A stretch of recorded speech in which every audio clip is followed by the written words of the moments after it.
Well, it's me again. It's Wednesday, the 29th of January, and I just, there's really no reason not to make another video or to just turn the camera on and start talking and see what happens.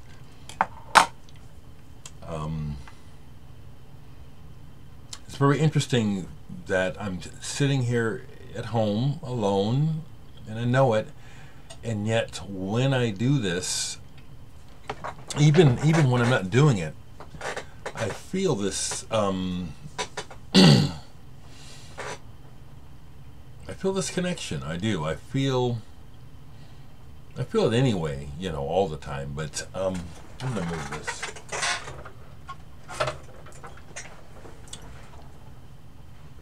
Yeah, might as well spend a little more time with you today.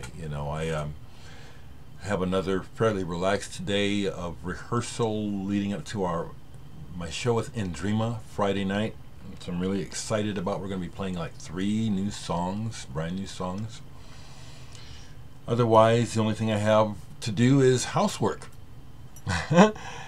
Which, so I'll sit with you for a few minutes. An update. So I have to wait to tell you the specifics about what's happening with Adult Swim because it's business, and I have to do it. I have to do it when they tell me, because it's business. And I'm just going to say things that I don't hear hardly anyone else say. It's like, to me, even though it's a wonderful opportunity, it's still an example in my mind of a big part of what the problem is that things that are supposedly important get compromised because of business. I mean, what I'm saying, for example, is the mere fact that I have information that I can share with you, but I can't because I have to wait until a specific time, which does make sense. I'm not knocking that. But the fallout, there's such a fallout of that train of thinking and way of doing things that I don't think, when I say that everything is connected, I really see that. And so I see that, whereas that works on the one hand, it dismantles so much on the other. Think about it.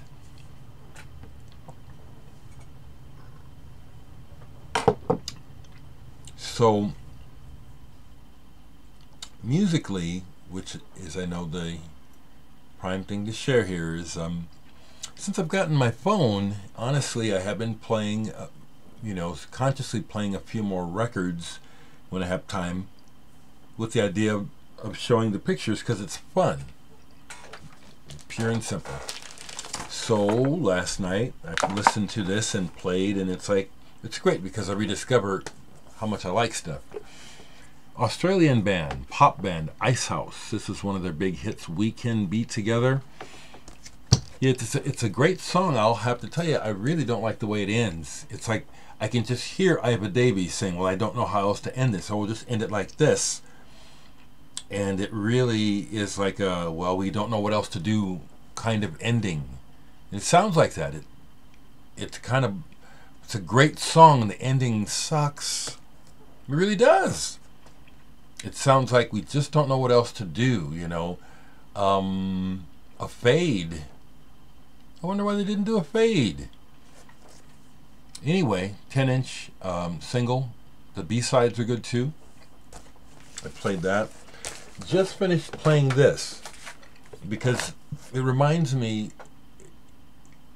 wanting to show pictures reminds me to pull things I haven't played in a while, And the thing is, what I've done is, it's like with that Davidge I showed you the other day. I'm going to trade that.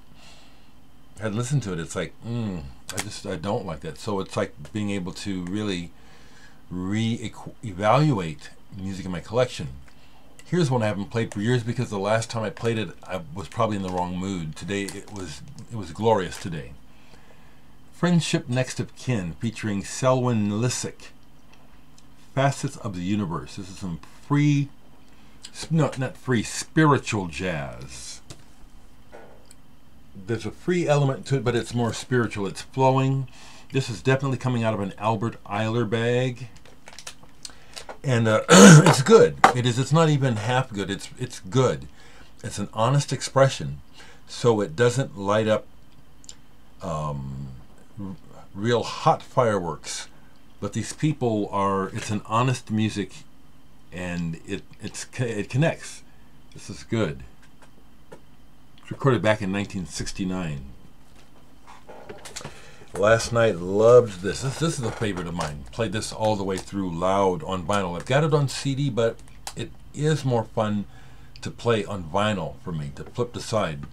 Philharmony by Hiromi Hosono. He has recently been, or he recently experienced a spate of heightened interest. Went on tour, came to America on a solo tour for the first time. I got to see him with YMO.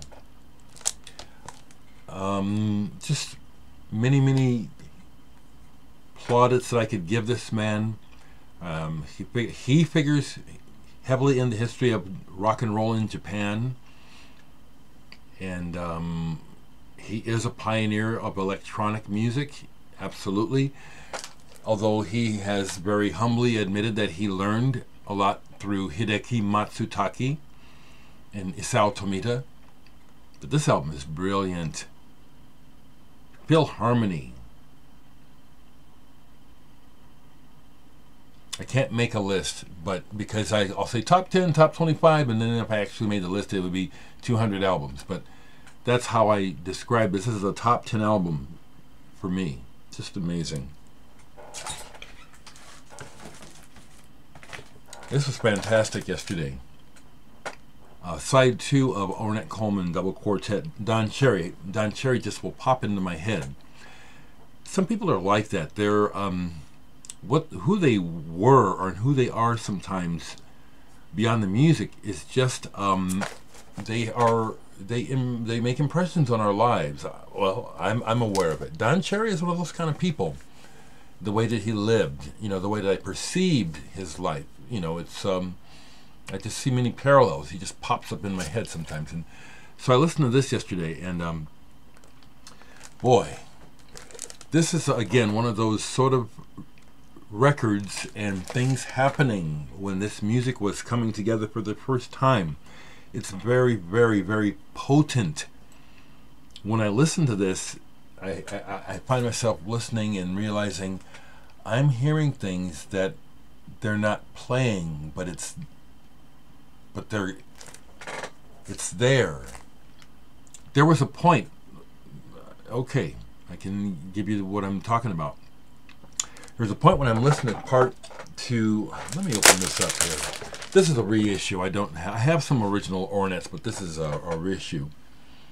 Free Jazz Part 2. I'm listening to it and just really just flowing along. And there comes this part where I swear I hear a guitar. Then when I focus on what I thought was a guitar, I realize it's not a guitar, but it's not me mishearing another instrument. It's this blending. It's this moment of blend of the sound where it conjures up this other tone. It was like, oh, I love stuff like that. That's also why I bring up Albert Ayler, because he's another person whose music is so intense. He's got some recordings where things are happening where it's like, well, where did that sound come from? Just amazing. Music is so powerful. Good coffee too. Reminds me of something someone asked me. They may not see this, but I was asked quite a few videos ago if I was listening to the new Opeth and what I thought of it. And I've listened to it a couple more times, and the classic Opeth is what I like the best. I think if I were a young person, I could adapt more to Michael's voice. But if they made these new records with no vocals, I would be happy and probably would listen more. But I applaud Opeth for moving forward in Michael's idea of how to grow his music. I do still like his riffage, but I don't feel compelled. I've been getting close to playing Opeth. They just, like I said, Don Cherry pops up, and they're another one because I like them a lot. But I'm more inclined to play something older by them. Okay. Played this last night. Dereck Column Without Mercy, Vinnie Riley. Just a singular guitarist. When he plays the guitar, you know it's him immediately. So melancholy and beautiful. And this is one that just tugs at the heartstrings. It's very beautiful. Without Mercy. Without Mercy. Okay. Down here there were some records that well, here's one I haven't played it yet, but I pulled it to show. Ragnarok, Fjarlar Imagen. I know I'm not saying that right. Butterflies in the Stomach, I was told, as a result of posting this yesterday. Someone who speaks the language. Ragnarok, I think they're Swedish. This music apparently goes with some sort of production, or it appears this is connected. They just sound kind of magical to me. Now, I had 3 of their albums. I only have 2, and I don't know what happened to the first one because I don't remember selling it. And it's like, oh man, I've had some bad moments, you know. Don't even remember selling some really important records. This is from a couple days ago. I started the day with Guru Guru. This is acid cosmic music for sure. UFO. You know, this is just like music and sound that just like, well, we're leaving the planet. We don't know where we're going, and that's not the point. We're just in space. Guru Guru are just incredible. Manny Neumeier. He's a friend on Facebook. We haven't actually talked, but I like when I make posts and I see likes by people like Manny Neumeier, and that happens. But other people like John Anthony is the producer of Genesis, Queen, and everybody else, Vandergraaf Generator. He's real active on Facebook, and he's posting his memoirs and stuff. And he interacts a little bit. But like I said, he actually looks at what I post and gives me likes, and has reached out and spoken to me once, you know. Oh, I just treasure that stuff. I do. Which reminds me, as I turn and look, someone online posted in a group pictures of, this is a series of bootlegs, Genesis in the Beginnings, volumes 1 through 5. I picked these up in Japan, and what these are is, these are the actual probably stolen recordings that belonged to Phil Collins. If you know the story of Genesis, you know that Phil Collins recorded all of their rehearsals and writing sessions. He just had a little cassette that he'd stick on the floor behind the drums. And that's what these are. And so you get to hear them writing, not only rehearsing, but these are really something. This one is almost just them writing the Battle of Epping Forest. Here we have everything from studio outtakes of an unreleased song. Silver Song is on here. Some rehearsals of In the Cage. Carpet Crawlers, several takes here as they're writing it. I had forgotten to have these, and thankfully I was able to get those long ago, back in the 90s, enough when it still meant a lot to me. And when I got a chance to listen to those, it was a trip to imagine being in the room and stuff. Okay, my phone is doing things. I guess I have some business. Well, I do. Like I said, I'm working on the Adult Swim. I'm working on some other stuff. I feel really thankful. I do. And last thing I'll say that keeps coming into my heart and head is, it makes sense to me to continue to put out a message of realness, love, and concern as just a person, as a human being, and to say things that concern me about how the world is because of the utter chaotic imbalance of how things are going. I think we need each other in many ways, but in this way, like a bit of an anchor, or just a message of not false hope, but like not everyone is fooled. Not all of us are fooled. And I'm trying to say something that I mean, but I think it probably stands for other people.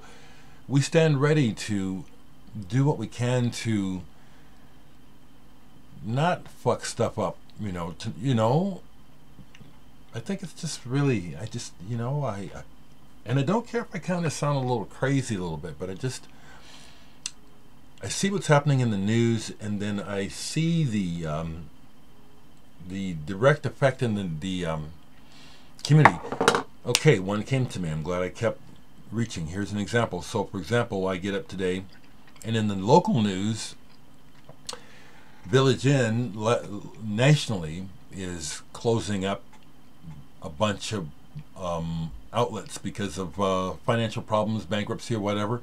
Village Inn, it's like an American institution. It's been here forever, and it's just like, that's one of those places that, whenever I decide to go to Village Inn, which might take years, it's always there, and it's always the same.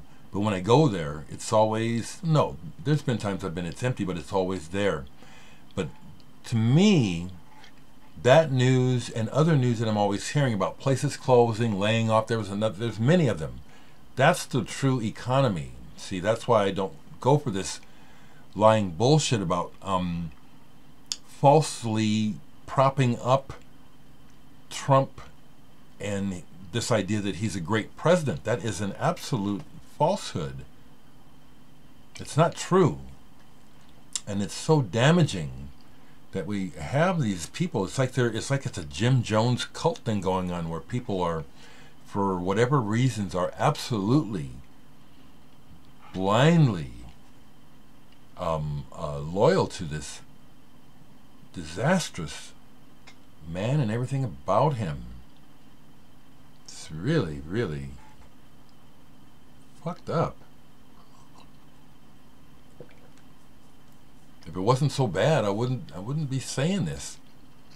And on my last video, I asked people, can you make sense of how this is supposed to be turning out good? I heard crickets, because you can tell me your thoughts, but I don't imagine that you can tell me something that's actually factually possible. I'd like to hear someone's idea of a real possible movement towards mending something. I'll keep it general like that. Okay, I don't just...